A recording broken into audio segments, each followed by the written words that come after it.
Senhor esteja convosco. Proclamação do Evangelho de Jesus Cristo segundo Lucas. Naquele tempo, Maria disse: A minha alma engrandece o Senhor, e o meu espírito se alegra em Deus, meu Salvador, porque olhou para a humildade de sua serva. Doravante todas as gerações me chamarão bem-aventurada, porque o Todo-Poderoso fez grandes coisas em meu favor. O seu nome é santo, e sua misericórdia se estende de geração em geração a todos que o temem. Ele mostrou a força do seu braço, dispersou os soberbos de coração, derrubou do trono os poderosos e elevou os humildes. Encheu de bens os famintos e despediu os ricos de mãos vazias. Socorreu Israel, seu servo, lembrando-se de sua misericórdia, conforme prometera aos nossos pais, em favor de Abraão e de sua descendência para sempre. Maria ficou 3 meses com Isabel e depois voltou para casa. Palavra da salvação.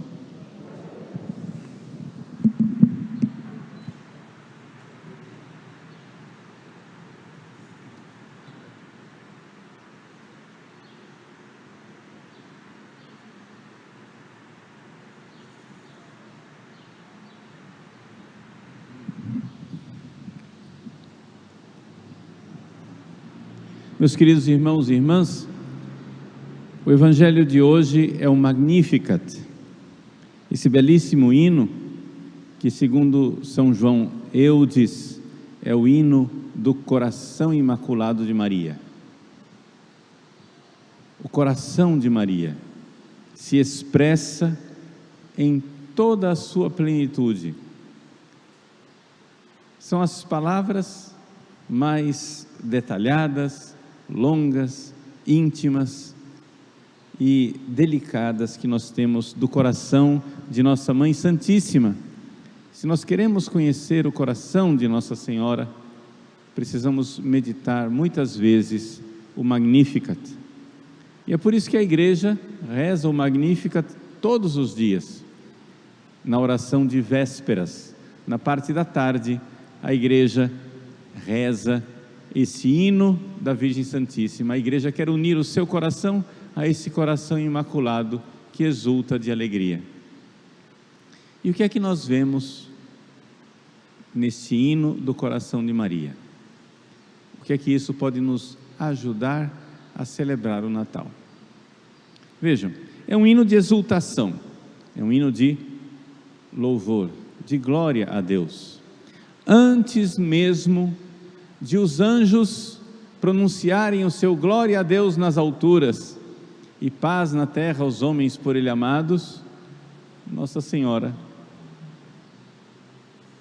faz o seu hino. Esse é o glória que vem do coração dela. A minha alma engrandece o Senhor e exulta meu espírito em Deus, meu Salvador. O coração de Maria exulta, dá glória a Deus. Por quê? O que é que aconteceu? Qual é a causa de tamanha exultação, de tamanha alegria? Por que é que o coração dela explode, poderíamos dizer, de tanta felicidade? Porque ele olhou para a humildade de sua serva. Veja, nós podemos aqui fazer um contraste, contrastar. Deus olhou para a humildade de sua serva e logo em seguida ela diz assim, que Deus mostrou a força do seu braço, dispersou os soberbos de coração. É um contraste. Aqui nós temos o grande soberbo, que é Satanás, o grande contrário, inimigo de Deus. E aqui a serva, a humilde. A humildade de Maria que contrasta com a soberba de Satanás. Para a serva humilde, Deus olha e faz maravilhas. Para Satanás soberbo, Deus manifesta a força do seu braço. E qual é a consequência? Qual é o problema? O que é que padecem os soberbos? Vamos primeiro olhar para Satanás, depois a gente volta a olhar para Nossa Senhora. Vejam, o que é uma pessoa soberba? Vamos definir aqui, porque se a gente não tem ideias claras, a gente não consegue nem meditar, não é? Uma pessoa soberba, hiperefania, é a palavra do original grego. Uma pessoa soberba não é simplesmente uma pessoa vaidosa. Quem que é uma pessoa vaidosa? Pessoa vaidosa é uma pessoa que quer ter uma glória vazia, né? Vanglória. É a pessoa que ela sabe que ela é feia, mas ela vai e ajeita o cabelo, põe um reboco na cara, né? Veste uma roupa cheia de enchimentos, aperta daqui, estica de lá, ela vai e faz um personagem para receber aplauso do mundo, né? Olha como você é linda, olha como você é maravilhosa. Isso é vaidade. A vaidade, de uma forma geral, não chega a ser pecado mortal. De uma forma geral, a vaidade é pecado venial. Porque a vaidade está baseada no fato de que a pessoa não se ama. É uma falta de amor próprio. A pessoa não gosta do que ela é, então ela vai e põe uma máscara. Você vê claramente que existe uma diferença quando, eu digo isso sobretudo para as mulheres, mas os homens também padecem disso. Mas você vê a diferença entre uma mulher quando ela se veste bem, de forma elegante, porque ela está celebrando o que ela é. E você vê quando uma mulher se veste mascarada, porque ela quer ser outra pessoa. Não sei se dá para notar a diferença, é enorme. A pessoa que se veste de forma elegante está contente com o que ela é. O vestir-se de forma elegante é simplesmente você celebrar, é uma caridade com os outros. É muito bom falar com uma pessoa que se apresenta de forma decente, delicada, discreta. Agora, tem aquela pessoa que se odeia. Eu quero ser outra pessoa, eu não quero ser isso que eu sou. Então, se eu sou careca, eu vou e ponho peruca. Se eu tenho um defeito no rosto, eu vou e ponho uma máscara. Se eu tenho uma dificuldade no meu corpo, eu vou e disfarço. Às vezes eu disfarço costurando a roupa. Às vezes eu disfarço costurando a própria pele, com cirurgias. A pessoa não se ama, ela não quer ser o que ela é, ela quer ser outra coisa. Isso é vaidade. Não é isso que Satanás é. Satanás não sofre de baixa autoestima. Satanás, ele se acha melhor do que Deus. Ele não é alguém com baixa autoestima que põe uma máscara para se sentir melhor. Ele é alguém que verdadeiramente senta no trono soberbo para julgar Deus. Deus está errado, eu é que sei como deveria ser. E vejam que essa mordida de Satanás, essa mordida da serpente, está presente na humanidade inteira. São Gregório Magno nos recorda que a soberba, ele não elenca a soberba entre os 7 vícios capitais, entre os 7 pecados capitais. Por quê? Porque a soberba é o pecado capital que é a raiz de todos os outros pecados capitais. É um super pecado capital. Ele é a raiz da vaidade, ele é a raiz da preguiça, ele é a raiz da luxúria, ele é a raiz da gula, ele é a raiz da ira, ele é a raiz de tudo, de todos os outros pecados capitais. Tudo vem da soberba, tudo vem do fato que nós fomos mordidos pelo pecado. A serpente soberba de Satanás nos mordeu, e nós, cada vez que pecamos, sentamos no trono e dizemos: Deus está errado, proibindo isso aqui, eu é que sei o que é bom para mim, vou seguir minha cabeça. Vejam se não é exatamente isso que nós fazemos, talvez não explicitamente, talvez não conscientemente, mas cada vez que nós pecamos, nós fazemos isso. Cada vez que nós pecamos, mesmo não conscientemente, mesmo não advertidamente, é por isso que é um pecado capital, não é um pecado atual. Para ser um pecado atual de soberba, você precisa ter advertência e consentimento. Se a gente tivesse advertência e consentimento, a maioria de nós não pecaria de soberba.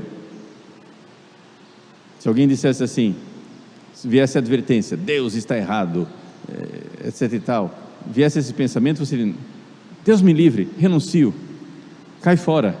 Você já ia renunciar a esse pecado imediatamente. O pecado capital, ele não é um pecado atual de soberba, ele é uma tendência. Por isso a palavra pecado não é muito adequada. Eu prefiro dizer a palavra doença espiritual. É uma doença espiritual. Não é que você peca de soberba, mas você tem uma tendência soberba.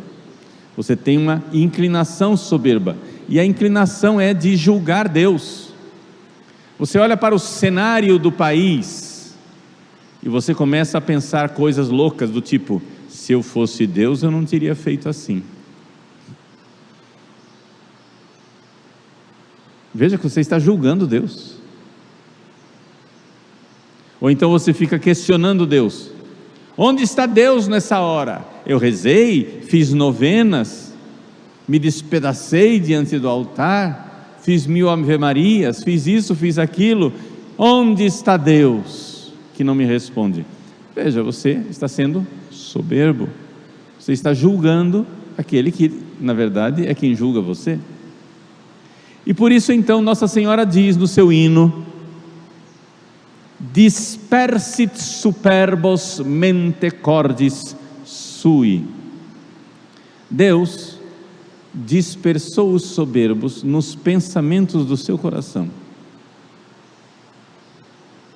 Se você é humilde e você vê que Deus é sábio, bom e que Ele pode tudo fazer, você confia nele, na sua humildade, e você vai para um lugar só.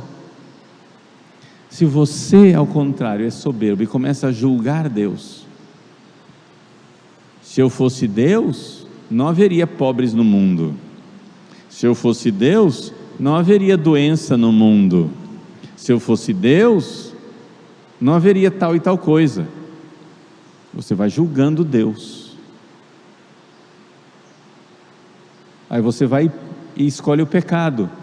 Você diz: Deus diz que isso é pecado, mas para mim não é pecado. Deus diz que isso faz mal, mas eu acho que não é tão ruim assim. Não vamos ser tão radicais, não vamos ser tão fanáticos. Está escrito na Bíblia que leva para o inferno, mas você acha que Deus vai levar alguém para o inferno por um pecadinho desses? Então você julga as coisas de Deus, você se põe no lugar de Deus, e por isso você vira uma barata tonta. É isso que Nossa Senhora está dizendo: dispersit superbos. Uma hora você quer uma coisa, outra hora você quer outra. Uma hora você quer que Deus lance raios punindo todos os pecadores, outra hora você quer morrer porque você não tem mais esperança. Uma hora você quer matar os outros, outra hora você quer se matar.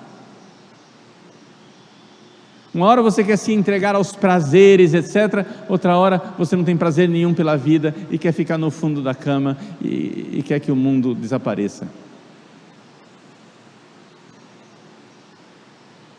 Você é disperso.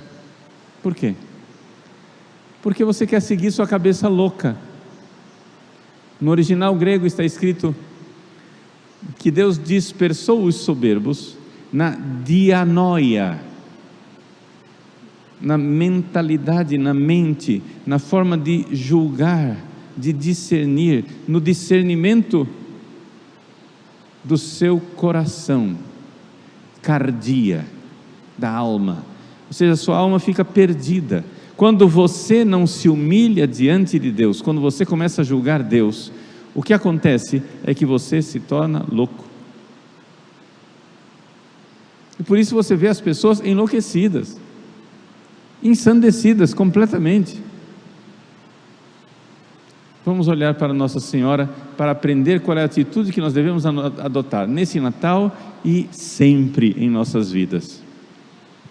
O Senhor olhou para a humildade de sua serva. Algumas pessoas não querem traduzir assim, né? Por quê? Porque Nossa Senhora está dizendo que ela é humilde. As pessoas dizem assim: bom, se o humilde diz eu sou humilde, isso só pode ser um ato de soberba, não é? Mas acontece o seguinte: Nossa Senhora não tem um pecado original, e a humildade, como nos recorda Santa Teresa, é a verdade. Andar na humildade é andar na verdade. Ela está vendo, Nossa Senhora está reconhecendo, a luz de Deus está iluminando a alma dela, e ela está enxergando que o que mais atraiu a Deus nela não foi certas qualidades. Não é assim: Deus olhou para o coração de Maria, viu o grande amor e então se jogou nela e se encarnou. Não, Deus olhou para Maria, viu que ela era imaculada e então se encarnou no coração dela. Não, ela não está dizendo isso. Ela está dizendo que a humildade tem uma atratividade para Deus. Vamos usar uma palavra inadequada, mas você vai entender. A humildade seduz Deus. Quando você se humilha diante de Deus, é isso que o atrai. Quando você se humilha debaixo da poderosa mão de Deus, Deus não consegue ver um coração humilde sem que Ele mergulhe nesse coração com os dons do Espírito Santo, mergulhe nesse coração e faça nesse coração um coração semelhante ao coração de Cristo. O coração de Maria é o coração de Cristo. Nenhum coração é mais humilde do que o de Jesus. Se nós vamos censurar Nossa Senhora, porque ela disse, Deus olhou para a humildade de sua serva, nós vamos ter que censurar Nosso Senhor também, que diz, aprendei de mim que sou manso e humilde de coração. E Nosso Senhor não mente, Ele de fato é humilde, e a humildade é a verdade. Ninguém mais humilde do que o humílimo coração de Nosso Senhor. Depois de Nosso Senhor, o coração de Nossa Senhora, humílima, serva, escrava. Ela viu que embora ela tenha todas as graças, a plenitude da graça, o anjo revelou isso a ela. Ave que charitomene, cheia de graça. Ave, criatura da graça transbordante e abundante. O anjo revelou isso a ela, e no entanto, ela, embora se saiba cheia de graça, ela sabe que não foi isso que atraiu a Deus, foi a sua humildade.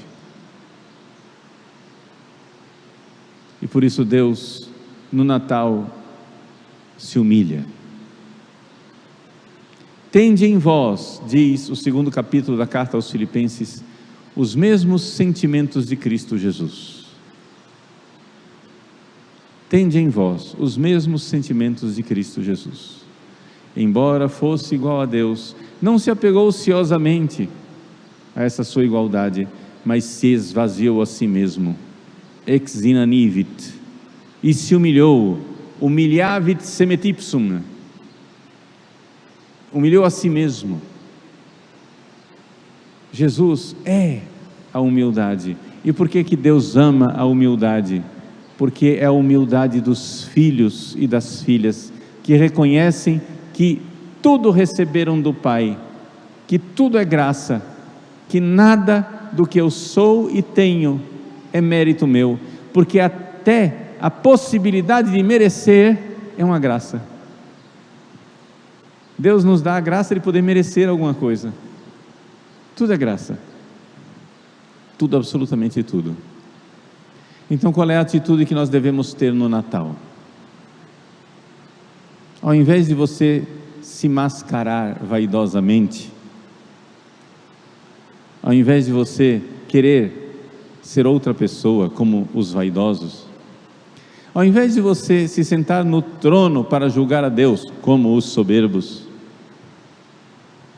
nesse Natal, diga: Deus tem razão, Ele é Deus, eu não sou nada. Ele é sábio, eu sou ignorante. Ele sabe o que é bom para mim. Ele sabe o que é bom para mim, para a minha família, para o Brasil, para o mundo. Lance suas preocupações no coração de Deus, como nos recorda a carta aos Hebreus. A carta aos Hebreus nos diz: humilhai-vos debaixo da poderosa mão de Deus. No Magnífica diz: Ele pegou os soberbos, no poder de seu braço, eles ficaram tontos, dispersos na mentalidade do seu coração. A carta aos Hebreus diz: antes que o braço de Deus desça, se humilhe debaixo da mão dele. Humilhai-vos debaixo da poderosa mão de Deus, lançai sobre ele as vossas preocupações, ele tem cuidado de vós. Humilhação. Se humilhe diante de Deus. Vejam, de nada serve eu aqui querer me humilhar diante de vocês. Qualquer ato de humildade que eu fizer diante de vocês será um ato de soberba, de vaidade. Mas se eu, na oração, na intimidade, como Maria aqui está rezando, ela está nos dando um vislumbre, um olhar para a sua intimidade. Como é que Nossa Senhora rezava? Ela está nos dando a conhecer um pouco da sua intimidade, do seu coração, e ela se humilha debaixo de Deus, e ela sabe que isso é sedutor. Humilhai-vos debaixo da poderosa mão de Deus, é isso que atrai Deus. Se o Brasil se humilhar diante de Deus, Ele fará maravilhas, porque santo é o seu nome. Não quer dizer que Ele vai fazer o que você quer, porque aí você está sendo soberbo. Você está sentando na cátedra e dizendo: Deus, é o seguinte, eu estou com a lista, aquilo que você precisa fazer, porque eu sei o que é bom para o Brasil, você não sabe.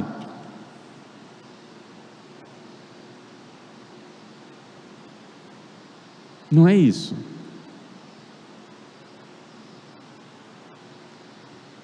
Eu sei o que é bom para minha família, Deus não sabe. Não é isso. Eu sei o que é bom para mim, Deus não sabe. Não é isso. Se humilhe. Quais são os vícios, quais são os pecados que você continua fazendo porque você julga Deus e diz: ah, não é tão assim. É Natal, está na hora de você se livrar disso, está na hora de você se confessar e chegar e dizer: Deus sabe, eu não sei. Se eu acho que é bom e Deus está dizendo que é mal, eu tenho que detestar essa coisa, porque Deus sabe o que é bom. Pare de julgar Deus, porque isso dispersa o seu coração soberbo,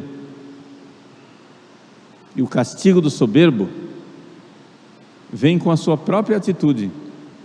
Satanás, soberbo diante de Deus, caiu no inferno, sim, porque Deus o castigou, mas caiu no inferno porque já é inferno o que ele escolheu. O que ele escolheu, julgando Deus, é o inferno, é a dispersão total do coração. O nosso coração se dilacera, se rompe, se parte, se perde, quando nós tomamos atitudes soberbas. Então, vou fazer aqui uma analogia boba. As analogias que eu sou capaz de produzir são bobas. No mundo secular, muitas criancinhas, na noite de Natal, vão colocar seus sapatinhos, suas meias, na lareira, na janela, onde for, para receber o presente de Papai Noel, achando que o sapatinho vai atrair uma bondade e um presente. Pois bem, nesse Natal, coloquemos o sapatinho da nossa humildade na lareira de Deus. Ele será atraído, ele virá. Me permitam o exagero de expressão, a hipérbole. Deus não resiste a um coração humilde. Deus se sente seduzido por um coração humilde. Se humilhe, ponha o seu nada diante de Deus e diga: eu não sei o que é bom para mim, o Senhor sabe, eu nem sei o que pedir. Escreva para Deus dizendo assim, como as crianças que escrevem para o Papai Noel, dizendo: Papai Noel, nesse Natal eu quero uma bicicleta. Escreva para Deus: meu Deus, nesse Natal eu não quero pedir, porque eu não sei o que é bom para mim. Eu sou ignorante, mau e impotente. Vós sois sábio, bom e poderoso. O que é que eu quero pedir? O que é que eu quero ensinar ao Senhor dos Senhores? Que lição é essa que eu quero dar ao meu Deus? Nenhuma. Olhai, Senhor, eu me humilho diante de vós. Mãe Santíssima, dai-me um coração semelhante ao vosso, para que eu possa, humilde, me jogar diante de Deus e Ele faça o que Ele quiser. E então o poderoso fará em nós maravilhas. Santo é o seu nome. Santo é o seu nome. Quantas vezes você caiu? Você está terminando o ano de 2022 querendo desistir de você? Se humilhe, se lance,